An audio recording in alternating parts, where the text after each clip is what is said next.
এলেন। আবার চা নিয়ে আসে কেন? আমি তো তোমার সঙ্গে একটু কথা বলতে আসলাম। তো কি হয়েছে? আপনি কি আমাদের বাড়িতে প্রতিদিন আসবেন নাকি? হ্যাঁ, কেন? আসলে জায়গা দেবে না বুঝি? না না, সেরকম কিছু না। তোমার চা কোথায়? আমার ভালো লাগছে না, শুধু আপনার জন্য করেছি। তুমি এখনো মন খারাপ করে আছো?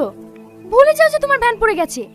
আমি নতুন একটা ভ্যান কিনে দিচ্ছি, আবার কাল থেকে ব্যবসা শুরু করো। না না, আপনাকে ভ্যান কিনে দিতে হবে না। কেন? শুধু তুমি উপকার করবা তাই তো? আমাদের কোনো অধিকার নেই? আমি যখন অ্যাক্সিডেন্ট হয়ে পড়েছিলাম তখন আমাকে রক্ত দিয়ে বাঁচালে কেন? আজ আমার বন্ধু বিপদে পড়েছে আর আমি এইটুকু উপকার করতে পারবো না?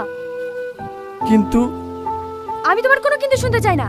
আমি কালকেই গাড়ি নিয়ে এসে দিচ্ছি, তুমি আবার নতুন করে ব্যবসা শুরু করো, ঠিক আছে? হ্যাঁ আগুন। ভালো আছো সাথী? হ্যাঁ আছি। এইলে খাবারটা খেলে।